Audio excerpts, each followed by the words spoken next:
I'm heading out, about to do some fleshing out. I know my flesh is down with something cool, I'm snitching out. Wanna trip to heaven's mouth. Hey, do you want them? Is there two mics or only one mic? Yeah, we have two or one mic. I can shout. There's one at the podium. Hello?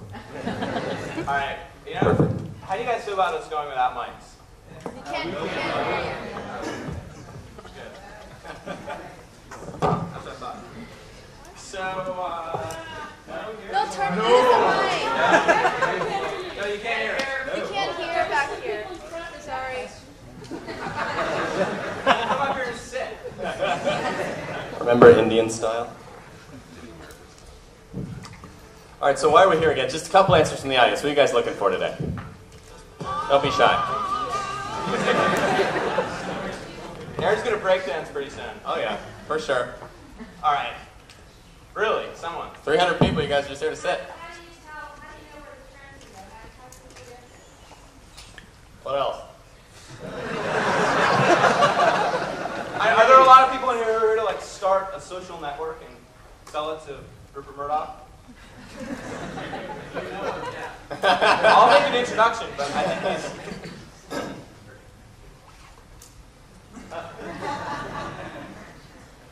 James? Like 8.5?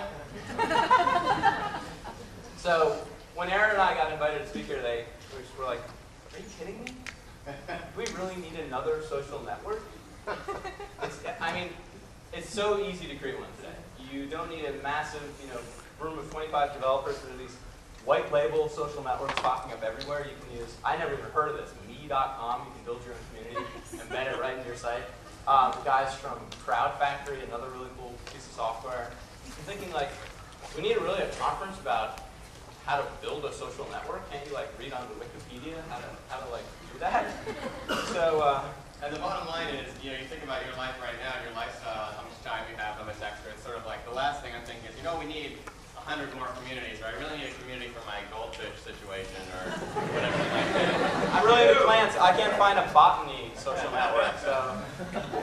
So, just take a quick look here. This is just literally from one Google search. Let's just grab a couple logos. Drop a couple logos in there, and this was absurd. I'm not going to say it. Someone else today will probably say it. We have Wikipedia, and last night for fun I added up all the user count, and it was more than 200 billion. I was like, this is ridiculous. This has to be wrong. Clearly someone's on dodgeball and dandelion and consummating.com at the same time. That's a good name, right? This is Noah. You guys just met him. We're going to meet him again.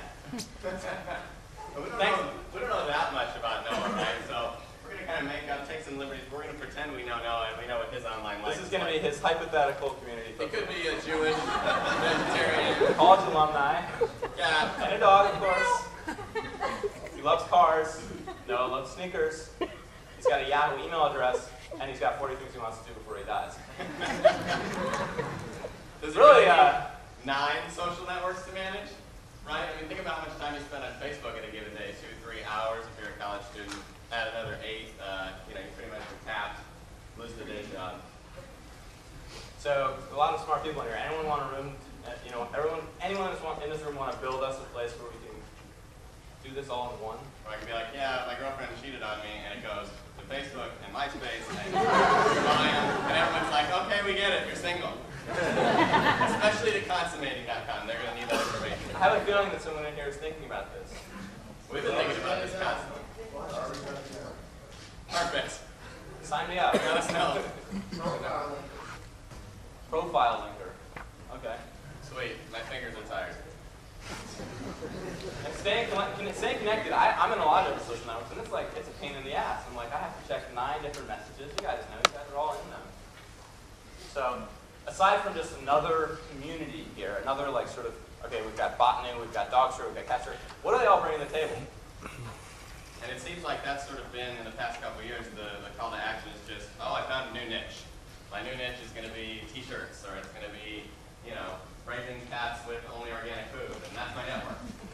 But we really wanted to ask for a little bit something more. There's plenty of communities out there, right? But not that many to give us exactly what we want. There's very few communities where people just say, oh, they nail it, right? right? There's nothing wrong with it. They don't break the rules. They're not trying to sell out. They just get their users. They are their users. They live it and breathe it. So you guys are going to change all that, right? The only reason we came is because we want to have positive impact. So it's really interesting to see this whole category sort of mature and think, here's where we are right now. We're about niches. We're about figuring out what these things can do. We're about capitalizing on these things. But we want to see, in the next 2 to 3 years, what can you do? Like, what can you bring to the table that hasn't been brought before? What can the impact be? And how can you sort of bring something that's completely innovative and change everything? So, being sort of the eternal optimist that Aaron and I are, we've got a challenge for you. And when Noah first asked me to speak, he's like, I want you to come speak at this conference about monetizing communities.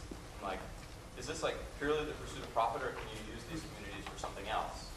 Whether positive change, or I don't really know quite yet. But here's our challenge. We want to live in a brand utopia. Now, if you really dig deep into the internet, you might find people starting to talk about brand utopia. It's a little buzzword. We're putting it out there. If you do anything for us today, just start talking about that. Spread the word amongst your friends. Cough it while you're walking through campus. Utopia. This is the thing you need to know about.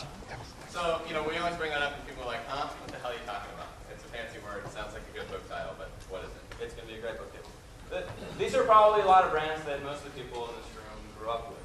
Dunkin' Donuts, Buick, Dell, Yeah. Delta. How many of these brands get you guys really to pull your hair back, right? You want to participate in what they're doing and you get excited? Anybody? Internet Explorer.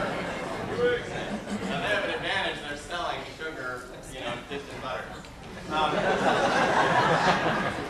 about this column? This column probably circulates most people's lives in here. It's probably a Scion driver. You guys all probably use Firefox. Shop at Whole Foods. I already see Apple laptops everywhere. Yeah. And when we talk about brand utopia, what we really did is just look at a bunch of different categories and look at these brands on the right and say, what's the difference here, right?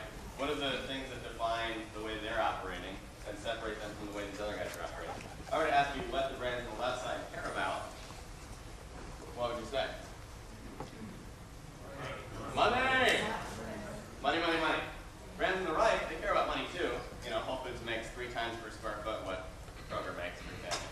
But they know that they need to care about some other things too, and they need to follow a certain set of rules. So There's something else going on there. this brand utopia concept is a place where every brand, creates this unique and remarkable experience for customers and employees.